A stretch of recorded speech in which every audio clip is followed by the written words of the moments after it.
Hi beautiful people, welcome back to my channel. This is London Tay coming to you today with another video. Today's video is another Boho Bob Lock tutorial. It is the color number 4, which is a lighter brown, and with highlights of the color number 30, which is a super light brown. Okay. Yes, her hair is longer than the bob, so I'll get to show you guys again how you do it on longer hair. And yes, I hope you guys enjoyed this tutorial. This is a little different because I am doing more of a side front view and some front view as well. So hope you guys enjoy this tutorial, okay?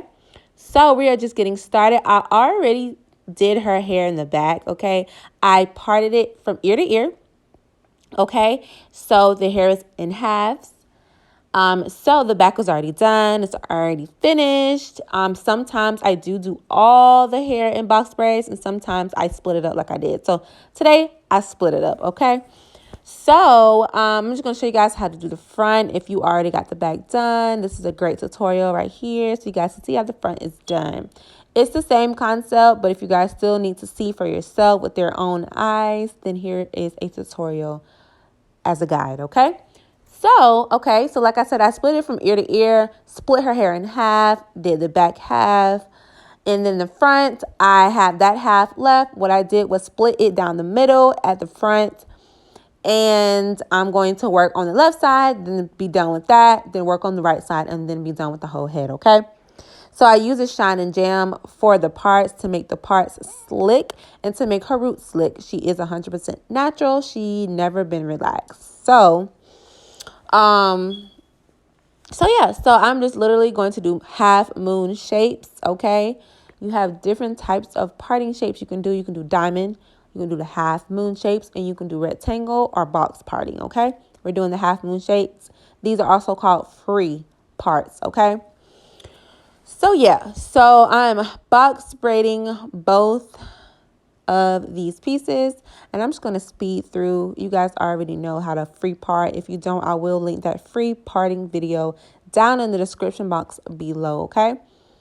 I did do about 49 to 50 locks in her head, and it took me about 5.5 hours, okay?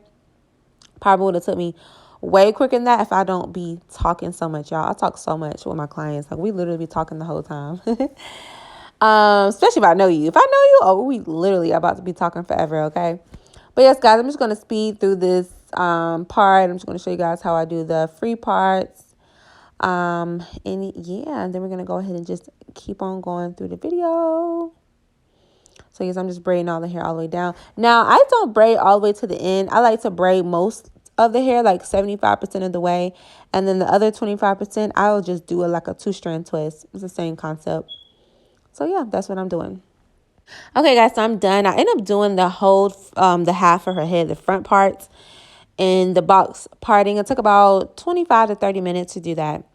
Okay, so now starting off, I'm going to use a crochet hook. I'm going to hook it through the roots, and then I'm going to grab the end of her hair and literally crochet it through the roots, okay? So that way her hair is folded in half. Once I do that, I'm going to grab a fluffed out piece of the Freetress water wave hair, the color number 4. I'm going to crochet that through the roots, and then I am going to put most of the hair on one side. So one strand of the hair I'm going to have on the left side. The other side, I'm going to have her hair that is folded in half, as well as the right strand of the Freetress water wave color number 4 hair, okay? I'm left-handed. I do everything, and I start everything from the left side. If you're right-handed, I'm pretty sure you do it in the opposite direction, okay? So it's the same concept, just in the opposite direction. Like I said, I'm left-handed. I go from the left side. I like to go under, then over. I like to do counterclockwise, go against the natural flow of the clock.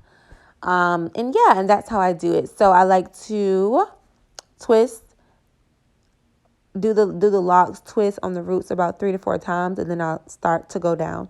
After I do the normal little wrapping at the roots, I then start to distress the locks. You can choose to distress the locks pretty quick up, or you can choose to start distressing the locks a little later down.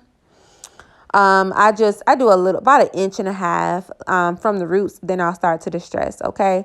So I just do the thumb method, stick the thumb through, secure it above the loop and secure it under the loop, and then just keep going.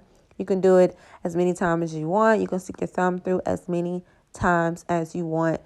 The more you do it, of course, the more bubbly and distressed the lock will be, okay? If these were butterfly locks, I would probably do it every single turn, have my thumb through. But these are distressed locks. So same concept, just a little less bubbles. That's basically the difference, okay? So yeah. And as you guys can see, I don't know if you noticed, I did add hair throughout the lock, like in the middle of the lock, but I will show you guys in the other on the other side, on the other lock, so you guys can see slowed down a little bit more specific in how I added the hair. But it's just literally, guys, you know, you're putting your thumb through, you're securing it, you're wrapping before your thumb, and then you're wrapping after the thumb, so that way you're able to keep the butterfly loop secure. Okay, if you don't do that, your butterfly loop may come out. Okay. And then I'm using the nail glue to seal the end pieces of the lock, okay? And as well, I am going to use the extra hair to wrap back up, wrap down. Any extra hair that I have, I use it to wrap. And then, of course, I'm sealing with the nail glue. So that left piece that I basically end up running out and getting a new piece of the left piece, I'm going to wrap that down until I reach the length that I want. Wrap it back up, secure it with nail glue. And then I have that right side of Freetress hair that's left over. I split that. I split a little piece from that. And then I'm left with that bulky piece. And then I wrap that up. Seal that with nail glue. Then I have a little tiny piece that I left out. And I'm literally using that to secure the knot at the bottom. So that little fold up piece that people have on their ends of the lock, that is the piece that I use to like just secure that loopy piece. That way that loopy piece doesn't come undone. So this next lock I'm going to show you guys, I'm going to explain again. As you can see, the hair is folded. Her hair is folded. And her hair is a little darker than that too. I'll put everything on my right hand. And then I use that one strand of that Freetress hair. And I'm going to wrap a few times on the root, okay? As you guys can see, after I do that, here I am about to start doing the thumb method. So I just literally make sure my thumb gets all good in between that lock and starts to distress it. Okay. Boom, boom, boom. Thumb piece, thumb piece. I'm doing a thumb a lot right here. That's a lot. That's how you make the little bubble. But you guys can see, like, I was wrapping down, but then I went back over in front of, or on top of the bubble. And then I wrap a couple times. Like I said, that secures the bubble. So yeah, so I'm just going, sticking my thumb through right there. About to stick it through again. Okay. You can stick it through a really big piece, or you can stick it through a really small piece. The bigger you go, the bigger the loop will go. The smaller the piece, the smaller the loop will be. Okay. So as you guys can see, I'm starting to run out, and I'm pretty sure it's not going to last all the way at the bottom. So I'm going to have to add another piece. Now you can add a whole piece of Freetress hair, which I don't recommend. I recommend you cutting a piece of Freetress hair in half, because that's just way too much hair.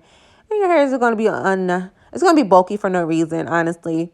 So I just don't like doing that. So as you guys can see, I'm adding a half a piece of Freetress hair. I'm going to grab it with my left hand. And then I'm just going to start wrapping in the spot that I missed a few times. And just put a little distressing right there. That way it kind of keeps it secure. And then I'm just literally going to continue wrapping. So now I literally have, her hair is let go at this point. Her hair is all the way completely covered. But at this point, I have that leftover Freetress hair. And now I have that new Freetress hair on the right side. And then I'll continue with the left new piece of the Freetress hair, okay? So like I said, I reached my destination at the bottom. I'm wrapping back up a little bit, and then I'm sealing it with the nail glue when I reach where I want to reach at. So right here, like I said, I'm just wrapping up the nail glue, and I'm still holding that other piece of my right hand, my fingers. And then I'm sealing it with the nail glue, wrapping over, press in that spot. And that's the little piece of the hair that I usually, rip apart. And just securing that little loop knot at the bottom. So all the extra hair, you're literally just going to be wrapping back up. Literally, that's it, guys. Wrap down, wrap until you reach the point you want to stop. Then wrap any extra hair up. When you're done with that side, go to the other side, wrap that, fold that up, wrap that up, seal it, and then have that little piece, and that is going to secure the fold at the bottom. That's it, y'all. Super, super, super simple. I'm going to explain it one more time. Wrap in a couple times at the root. Then I'm going to start to distress it, putting my thumb through. But I'm still holding her hair. I'm still being secure with holding her hair in my right hand, okay? Do not let their hair go. Hold their hair so that way their hair doesn't get caught up in all of that you have going on. You still want it to be protective, okay? So now it's super thin right there. I ran out of the hair pretty quick, so now I'm going to add that extra Freetress hair. So here's another strand that's being added, you guys. And the little piece of Freetress hair that I had left on the left side that I was done wrapping, I literally combined that on the right side because it's such a small piece. So that becomes part of the piece that I'm holding. And the new strand, that becomes the new strand. And you're just going to keep on going until you're done. And you see I'm done. I'm wrapping back up on the left side. This is the left piece, guys. And I'm wrapping that, sealing it with nail glue. And then I'm grabbing a piece. Now it's 2 pieces left. On the right side, I separated a tiny, tiny piece of the Freetress hair, but then the bulk of the hair is about to be folded up and then wrapped back up. So I folded it up, and I'm wrapping back up, and then wrapping back down, and then wrapping back up. And now I got the nail glue, about to seal that. Once I seal that and press that in, I'm going to take that little tiny piece that I separated, and I'm literally going to wrap that pretty much around the ends. When I get the ends secured, then I'm just going to kind of wrap back up and then wrap back down. You know what I'm saying? And I'm just wrapping that little piece on the bottom. And I'm going to just palm roll it. And that is it, y'all. So basically what I do is I box braid the hair. Once I'm done box braiding the hair, then I'm going to get the crochet hook. Going to literally grab the end of their hair. Fold it if it's too long now. If the hair is not too long, longer than the bob that you're doing, you do not have to fold the hair in half. You only fold the hair in half when the hair is too long, okay? So with her, I folded her hair in half at the top. Then I crocheted a piece of Freetress hair on the roots. Started wrapping with the left piece, counterclockwise. When it seems like the hair was getting thin, when it seems like the hair is running out, I then add a half piece of Freetress hair, combine that, use the old hair, combine that on my right side, and then continue wrapping with the new piece. Wrap a couple times in that place where you start with the other hair to just make sure that is secure, and then wrap it all the way down. Once I reach my destination that I want to reach to, I then use that extra hair that's on that left side, wrap that back up, seal it with nail glue. Press it with your finger to seal it all the way together. Once I'm done with that, the right side that I was holding with my right hand, I then get that, break off a little piece of that curly hair, okay? Put that over to the side. Then that bulk piece that I'm left over with, that bulk piece gets folded up and then wrapped up. Once I'm done with that, seal it with nail glue, okay? Now I'm left with that little piece. That little piece is so skinny because it's going to wrap tight. It's going to wrap tight to secure that folded up piece at the bottom of their locks. If not, the lock probably will be folded, but it will start looking very loose on the end. So you're going to want that little piece to secure that loop at the bottom, okay? Once you secure that, wrap it pretty tight. You're going to seal with nail glue, and that's it, y'all. So wrapping down, wrapping up, secure. Wrapping down, wrapping up, secure. Any extra hair, you're wrapping up. If it's too much hair for you, cut it off. If it's too much bulk and you don't want the super bulky ends, cut it off. Simple as that. But I personally like bulky ends because bulky ends, guys, to me, bulky ends just make the lock heavy on the bottom and it makes the lock fall. Because sometimes when the lock is just super skinny, it's just like whimsy and it doesn't have that weight to it. I like when my locks have that weight to it, okay? So here's a front view, guys. My camera was blurry. I used my phone, actually, and my phone was blurry. So it's like super blurry, you guys. But I was just showing you guys how I do the front piece. The front pieces, I usually will compare the front pieces together because I want to make sure the front lines up. You don't want, one side of her head to be shorter locks, and then the other side to be longer locks. So I kind of just like to bring all the hair to the front so that way I can see how long that piece on the other side is. That is a rule of thumb, guys, a little trick I like to do. Yeah, so I'll probably grab the other piece, see how long that other piece is right here. Yeah. And, just kind of try to match that. So, yeah. So I am basically done, you guys. I'm going to seal that end, and then I start to spray some oil sheen on it, get their roots, and get the hair all good and moisturized. Make sure the hair is not super itchy after you're done. It is synthetic hair. Sometimes people hair itches really bad when synthetic hair. And, oil sheen just provide that little bit of sheen and that little bit of moisture that you need.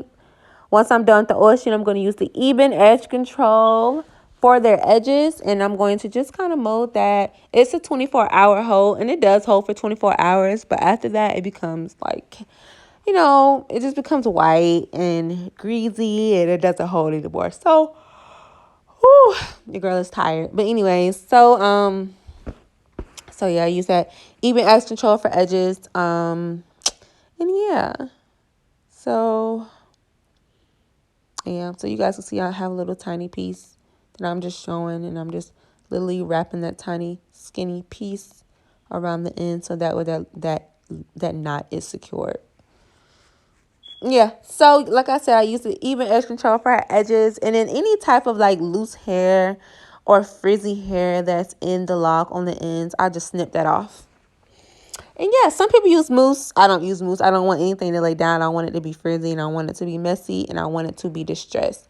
But that is basically it, guys. I use any type of oil sheen will be fine. You can do oil as well, but these are not like smooth braids. These are like bulky, messy locks. So I don't like to kind of do oil. I just kind of like to spray and go with this style. So yeah, I talked this whole time. I hope you guys found it informative. Sometimes I be messing up and get tongue-tied, but for the most part, I think I'm pretty good at explaining what is going on, okay? So yeah, like I said, these are color number 4, so these are like kind of like a dark brown, and then she has super, super light brown pieces, which is the color number 30, I'm assuming. It looks, honestly, on camera, it looks like color number 27, but I don't think it's that light. I could be wrong, but I'm pretty sure that's color number 30. I think in this hair. You know what? I think it is color number 27, guys. I really do. Yeah. But here's the result, guys. I hope you enjoyed this. That is definitely color number 27, y'all. The honey blonde. Yeah, so that's color number 4 and color number 27. I'm going to make sure I put the correct stuff in the description box. But yeah, that is how it looks. Turned out really, really bomb, y'all. It looks so freaking good. Nobody ever got this color number 4 before. But yeah, so that's color number 27 piece. And then the rest of the hair is that brown color. Hope you guys enjoyed this tutorial, and I will talk to you guys in my next video. Bye, guys. Love ya. Mwah.